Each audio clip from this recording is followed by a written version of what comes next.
welcome everyone to the Agency Rocket Show, where I, Liz Hunt, and my bestie, Chelsea Poppens, talk about the chaos of running a creative agency.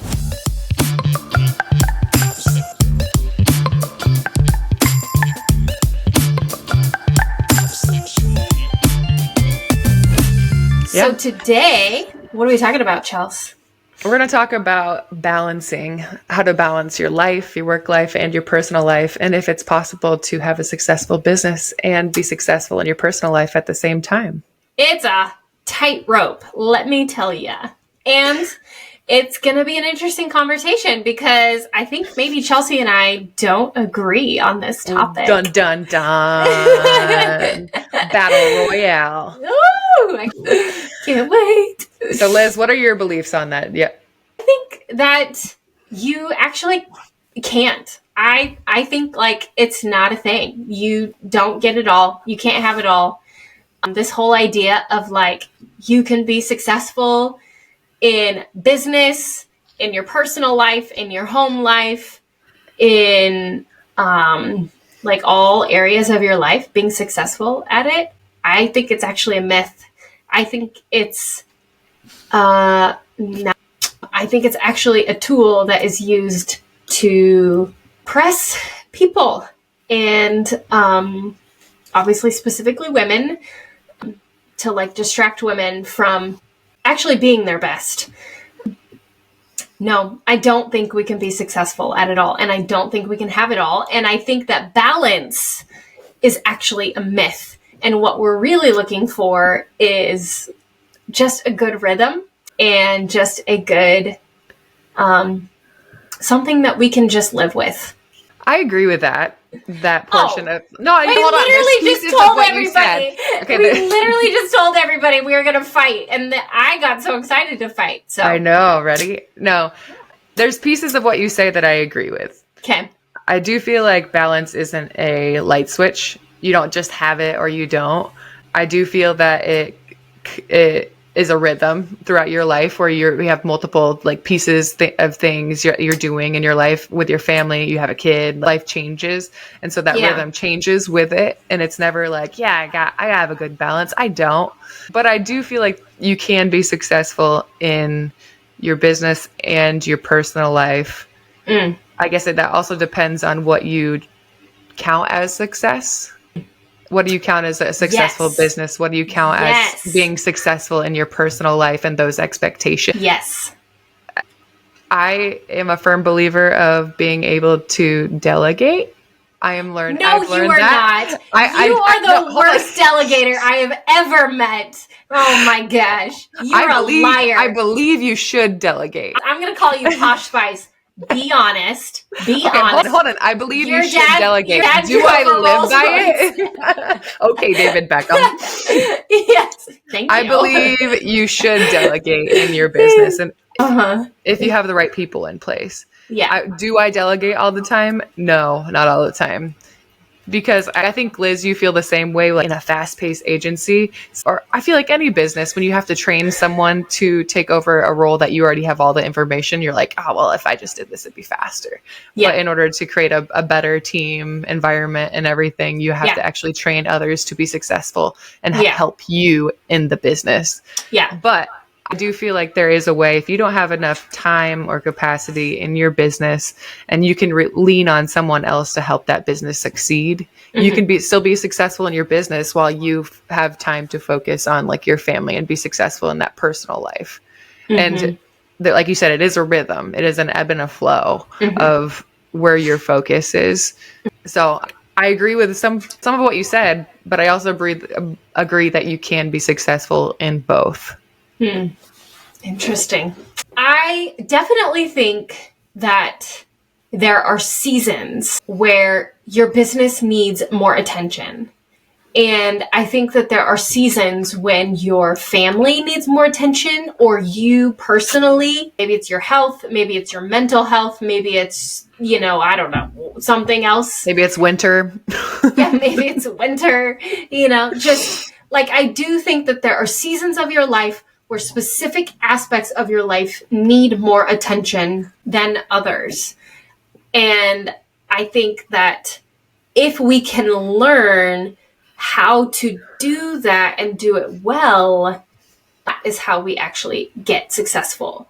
It's when we only ever focus on the business and completely ignore our mental health or our families that creates like a system of just constant failure in our lives, because we're failing our family or we're failing our business if we don't ever focus on one or the other, if we don't allow for our lives to have seasons. Mm-hmm. But I keep replaying that, what your phrase would say, that the phrase that you used, like to have it all. yeah. And to an extent, saying that like us as women, we can't be successful in our families if we work, or if we're not stay-at-home moms, or if we are just like living for our families and taking care of them. I respect everyone who does that. Not to say that like that isn't a way of life or like a choice. Yes. That is a job. It is a full-time job. Like to be. That's a way harder job than what we do. Yeah, keeping people alive. Yes. Well, yes, and it's 24/7. There is no off switch. At least we get to go home at the end of the day. You know, like, but being a mom, there's no off switch. Like, whew, that, like, I do my job so that I can get away from being a mom. Are you kidding me? It's so hard. Breather. Yes. Are you kidding? Oh my gosh. Yeah. Stay-at-home mom is literally the hardest job on the planet. So God bless anybody who does it. And yes, anyone who does that is a like saint from heaven. So yes. That is the reason why I don't want anyone to think that it's not possible to be successful at more than one thing going on in your life. Okay, that's not what I said. That's not what I said. It is. You have work, you have your personal, you have your relationships, you have all those other things. What I'm saying is that we cannot have it all. No, that's not a thing. Having it all is not a thing. But I agree that what you are saying is like redefining what success looks like, I think is actually the narrative that we have to tell. I think that piece right there, that little nugget that you dropped, is actually the secret to being successful in all the areas that we're talking about. And because there is plenty of times where you and I do not feel successful, where we're like, we are not successful. Last week? Yeah. Yes. But in anybody else's minds, they look at us and they're like, oh, they're successful. They're badass. They're doing the things that they said they would be doing, and they are activating on things, and they are creating a community, and they are helping people. But in that same respect, when you are up close and it's right in front of your face and it is your life, it's so easy to use a microscope to find all of the cracks. Yeah. They didn't see me driving home on Friday night crying on my drive home, because of what happened with this client or that client. Yes, that's absolutely true. But, I lost my train of thought. And but it is okay to cry. Oh yeah. It's actually really healthy for you. It's a stress reliever and really good for you. But I do think that your point about changing what success looks like is actually like hitting the nail on the head. Because one of the things that I realized a couple of years ago, I was reading this book called Beginner's Pluck. And I can't remember the author's name. She's so great. I love her. But are you going to find it for me? Thanks. Yes, I will. She was talking about all these like things. She started this business and she was just like this crazy awesome girl. And I Liz Forkin Bohannon. Yes, she's so cool. I don't honestly remember very much from the book, except for that I loved it, except for this very one specific thing that I took from the book that has absolutely wrecked me. And she said, "You are average." And And she had like a whole chapter about it. And when she started talking about it, I was deeply offended and like could not get over it. And I was like, hold up. That's Burn rude. This book. Yeah, like that is rude. And like, why would you ever say that about me? I am so special. I'm a creative and, you know, like all these things. But then as I started realizing it, she started like talking about it more. And the whole concept behind it was like, basically, you're average. And the sooner you realize that, the sooner you are going to be okay with being average and not being the Elon Musk, Mark Zuckerberg, you know, Jeff Bezos of the world. And like your success is like, it's okay to have like an average amount of success.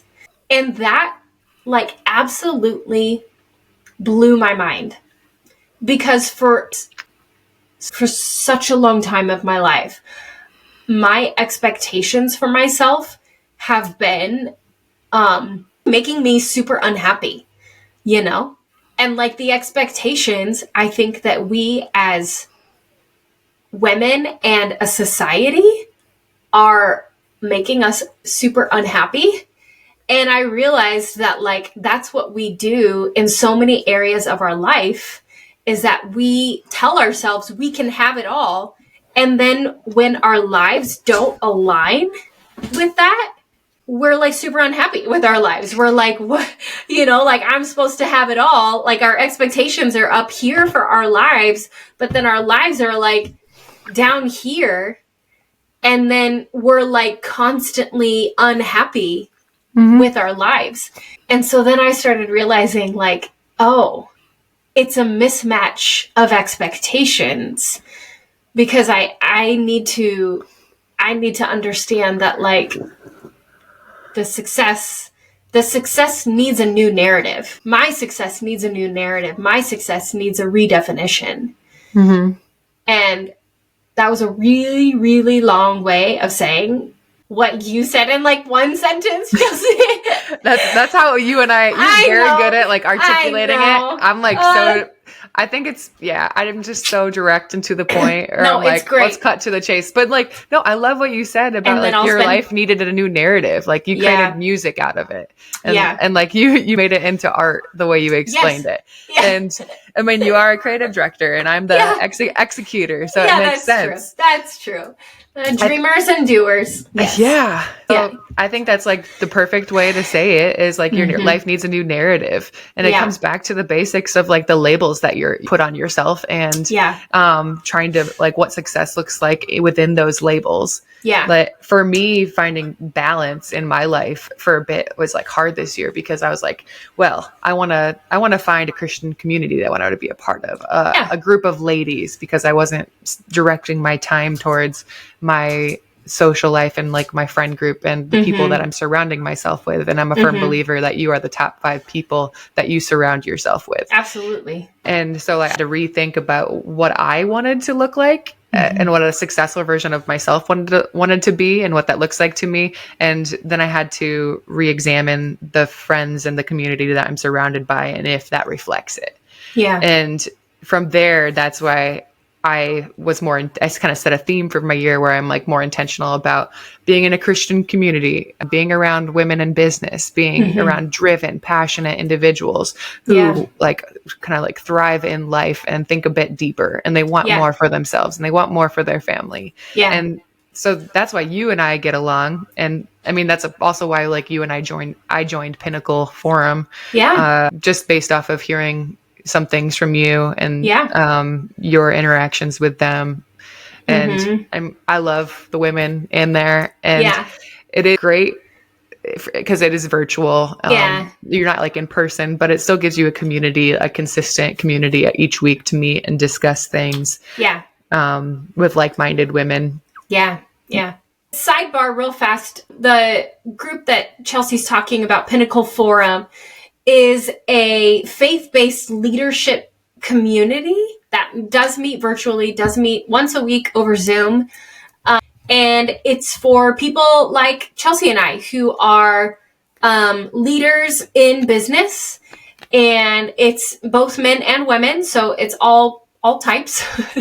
And you get into a small forum, a small group. It's like 10 or less people, and you meet once a week and you just talk about what's going on in your life. You talk about your business, you talk about your employees, you talk about your family, you talk about your faith, you talk about community, whatever it is that's going on in your life, you get to share with them.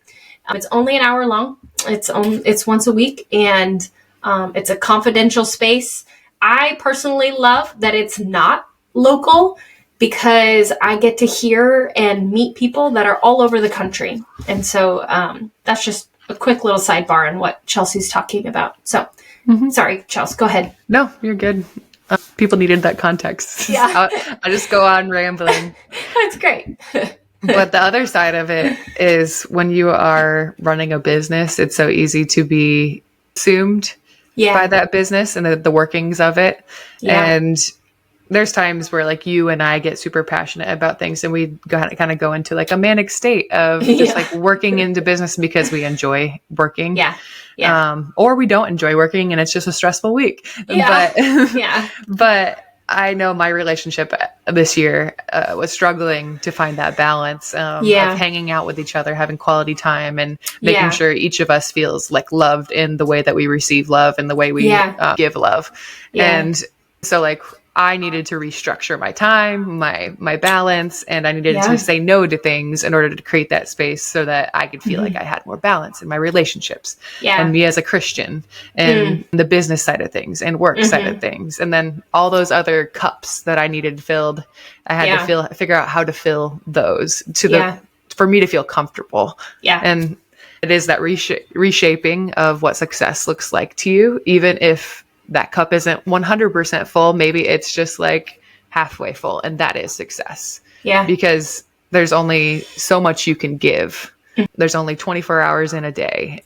Like you cannot do it all, but it is re-examining what success looks like for you. And oftentimes it is what you need to say no to. When you were realizing that you needed to like restructure your time to spend it with your partner, your friends, or whatever, was that something that you knew intuitively, or was it something that Ryan said, like, hey, like, you're not spending enough time with me, or, you know what I mean? Like, was it something that came externally, or was it internally? You know what I mean? It was both. It was both. Yeah. I'm someone who's like, I have a pulse on like my life and the things going on. So even if no one has told me, like I have an inkling or an intuition in the back of my mind, whether I choose to acknowledge it or ignore it. Yeah. But I feel like I do know those things. Whether I choose to make it better is on me. Yeah. But also healthy communication between my partner and I. Yeah. Like, hey, do you feel like do you feel loved? Do you feel like I am giving you enough time and of my time, and do you feel loved by me? And is this working? Do we need to set up a date night? Do you actually ask Ryan those questions? I do. Wow. I know he has a heart. No, like Andrew and I've been married for 17 years and I've never asked him those questions. That's, whew. But I'm a different person than you are, so you are a big-hearted person. But also, you guys don't call each other's names, and well, we don't. Yeah, we healthy fight, So, well, at least we have one side going well for us. Ryan and I like joke, have a little more of a aggressive love, where we're like, you're a twat today. Oh my god. So we have to have those questions. Just today though. Yeah. But that's awesome. You just you learn, if you want a relationship to work, you have to ask hard questions. Yeah. That makes sense. Andrew's pretty vocal, I suppose. I don't really have to ask. He's usually one thing from you that I learned is setting up a date night. Oh, yes. Yeah. That honestly is one of my most favorite things that we've ever done. And actually, that's something that we, Andrew and I did back even in college. So it was like prior to starting a business, even. It was like Friday night is date nights, you know? And back in college, I was still in school. Andrew was finishing my last year of college, and Andrew had, he was done. And I needed one night a week where I was like not doing homework, you know, and not thinking about school. And so I had just said like Friday nights, I'm not doing schoolwork. I'm not thinking about school. I'm going to give myself a break. And so it's something that we just like started super early on in our relationship, and it's just stuck, and I freaking love it. Friday nights it's just like our night to like let go of the week and just thinking about all the stressors and everything. And it's wonderful. I love how consistent you guys are with it too. Like it is every Friday. Yeah. For me, Ryan and I shift it towards what works well with our schedules, because I have like training and other things going on that might interfere. I was in the pickleball league. Yeah, that's true. There's not really much that messes with Friday nights. For a while, we even had like a babysitter, and we kind of do now too. It's just a little bit different, but there for a while we had a babysitter who was, I think she started with us when she was a sophomore in high school, and we basically had her on retainer, and it was every single Friday night she would come watch our daughter when we had Landry. So yeah, it was best piece of advice for you as a parent is invest in a babysitter. Yeah. Have a date night. Yeah, just put him on retainer. Like, I had to stop myself short of just like... That's such a business executive way. We had her on retainer. Honestly, like, I had to stop myself short of making her like an actual salaried employee, because I was like, this is happening. I am not going to like not have a date night. I was like, this is happening. Like, girl she's boss do this. Tip 101. Yes. Like, just do it. Just get it done. Make it a priority, because, I mean, like, I just really need time away from I love my daughter, but, like, I just don't want to hang out with children all the time. That's understandable. Sometimes you just, especially as a creative, you need space to think and to tell you this all the time. Like when Ryan leaves town and it's just me in the house and nobody has any expectations of me and nobody's talking to me. Nobody's asking me what I'm doing, what I'm thinking, what I plan to do. I'm going to eat. I'm like, just let me survive the day. Like, it would be perfect. Yeah. It's amazing. Oh, goodness. So, okay. So getting back to balance and work and things, I think a lot of it, kind of what we're saying, is that just figure out what rhythm is actually working for you. If it's one night a week, like, I think that's okay, you know? Like in my family, for us, Tuesday nights, Andrew and Landry go shopping at Costco on Tuesday nights, so I work late, you know? Like, I know that they're gonna get home, Andrew picks up Landry, and they're gonna get home, and they're going to go straight to Costco. So I have a chance to like work late on Tuesday nights, and I take that opportunity and I do it, you know. Other nights we have like church events or friend events or this event or like, you know, other things. And so like, I don't get a chance to work late, you know, like I want to be. I, you know, take it where I can. And I am not going to lie. You know, the amount of things I do outside of my work. I do quite a bit of volunteering for our local church. And then, you know, we spend a lot of time with our friends, because I think I think having a strong community of friends is probably, I think it's one of the most important things that, you know, like, as a human being that you can do is having strong connections with humans, other humans, you know? I think because of that, I do think that that has cost me business. I think that it has caused my business to not be as successful as it could be, you know? And whether that is good or bad, it just is what it is. Yeah. And you're also on the board of Pinnacle Forum, and you're on the board of AGA. AIGA. AGA. Yes, Chelsea. AGA.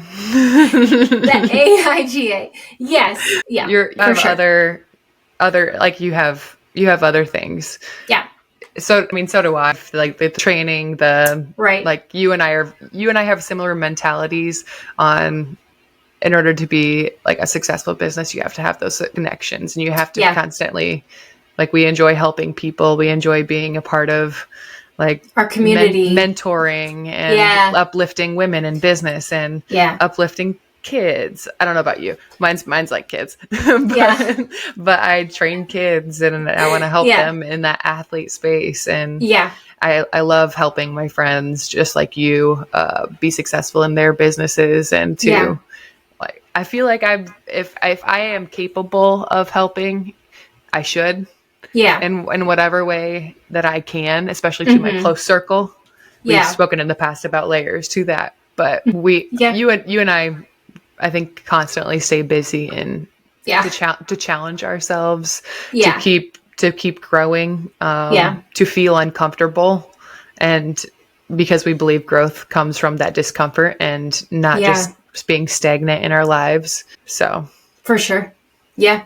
And back to the idea of being, average. One of the things I know, but like one of the things that I've realized is like having that redefinition of success and redefinition of a narrative and all that stuff.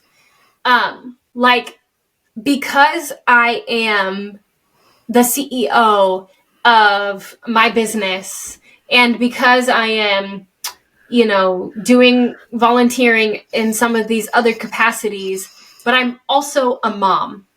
I have a 5-year-old daughter, and I realized that as a mom, I am always going to be average, like I'm never going to be the like super mom. I'm never going to like bake all the gluten-free, nut-free, like made baked goods. And I'm never going to be able to go to every single event. I'm never going to be able to show up to Landry's classroom to help out the teachers. And I'm never going to be super mom. I don't drop Landry off for school. I don't pick Landry up from school. I don't do any of that stuff. And I realized that like what needed to happen for my life is that I needed to realize that being an average mom was actually okay. And that like I'm actually okay being an average mom. Like, I'm not going to be super mom, and I'm okay with that because I actually want Landry to see me being super, super successful, hopefully, in some of these other areas of my life. And to me, that's the narrative I want to tell. That's the successful story that I want Landry to see more than some of these other things. And it's truly because that's just who I am. Like, I don't know how to cook. I just genuinely don't. Do I know how to run a creative agency? Yes. Am I good at it? Yes. And so, like, that's what I'm going to do because that's what I know how to do.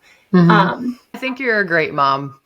And Thanks, I say it as if you're my mom. I think you're a great mom because, I mean, people who don't even know you. I just want you to know I was not fishing for a compliment. I do appreciate you saying I wouldn't give it to you if you were fishing. I wouldn't give it to you. I wouldn't make it that easy. You'd have to pull it from me. But no, I think you're a great mom. And when you say you don't drop Landry off and you aren't there all the time, but you still have a strong like family support with like, you're not just like your mom, it watches Landry and she still knows that she is loved and she still gets attention and she still, her needs and emotions are still seen and felt and acknowledged. And so like Landry is, I'm not worried about Landry growing up to be a twat or like, you know, you are still a great mom and you are still balancing it well and you are successful in my mind. Yeah. Well, and that's, thank you. I appreciate that. The thing is, I think I just had to realize that like what we were talking about is like having it all is not a thing. And I think we just have to realize like, what are we okay with like being our super successful selves at? If it is being super successful at being a mom, like if that's your thing, do it and do it with everything inside of you, you know? But like for me, that's not who I am. And so like my super successful thing is running a creative business and helping other women who want to run their small businesses, right? And so then like that means that other things I have to be okay with being average at, you know. It doesn't mean that I'm just like gonna completely be a negligent mom, you know, like I'm not gonna just like completely neglect my daughter, but I'm okay with like just being an average mom, you know. It's because like I'm not gonna kill myself trying to be and have it all. And I think I think that is what I'm trying to say when I say we can't have it all and we have to rewrite the narrative of what success actually looks like in all those areas. I love that. Way to make music with it. Oh my God. Lemonade. Yes. So I guess this goes to my question. What is the first thing to sacrifice and what are you okay with sacrificing while you're trying to find that balance between work and personal? Yeah.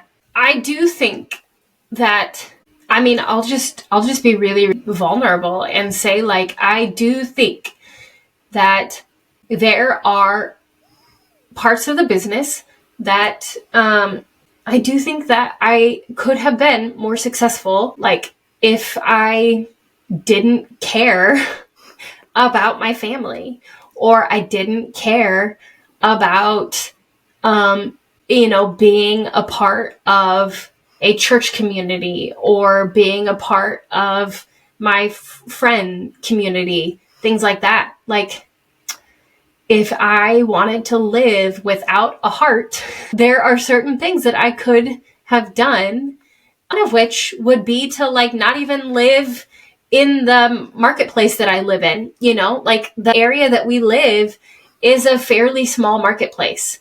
There's just not a ton of opportunities where we live, you know. We live in a smaller, you know, under 1 million people. Our town is under 1 million people. And so like, there's just not as many opportunities here. But because of the relationships that I have and because of the network and community. Well, I mean, truly, yeah. Honestly, it's literally because of the relationships that I have here, the people I love, and my family is now all here. Because of all that, I've stayed. You know, I think that is 100%, not 100%, but that is definitely a factor in, you know, the business could be more successful. Do I know that for a fact? No, of course not. But I mean, you know, yeah, I would say like the business would be more successful if we were in a larger market, you know. What's the phrase?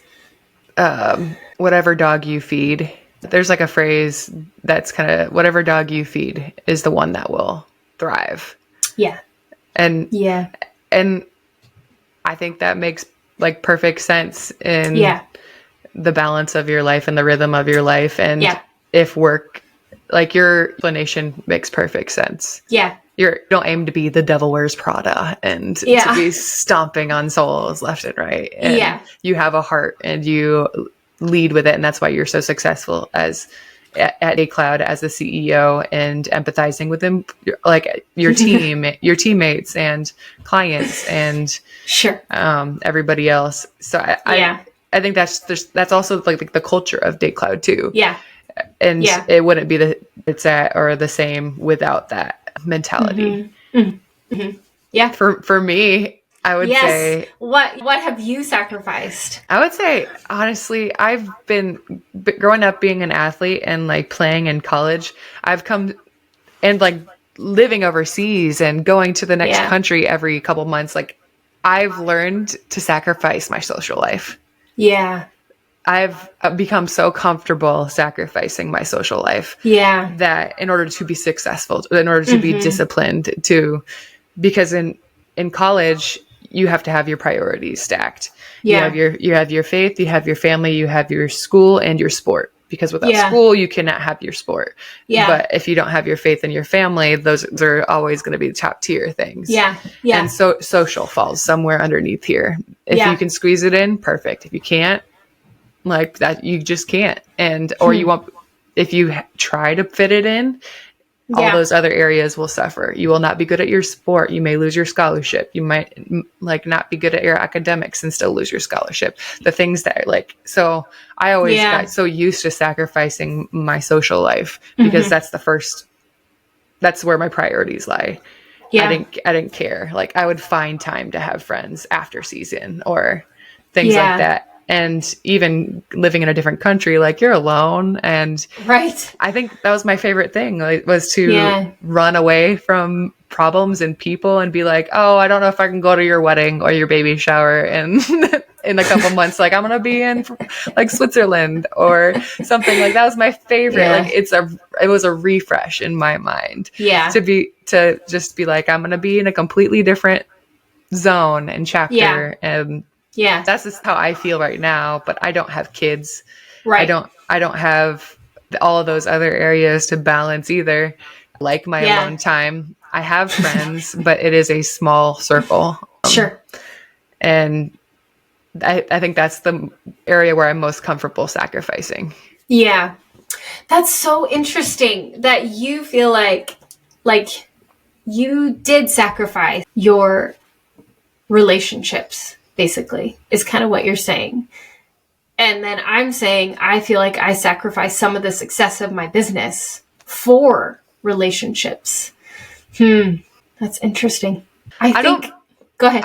I don't feel like because I feel like everyone that I sacrificed the social for, they respected my drive and my priorities because I was so confident in those decisions.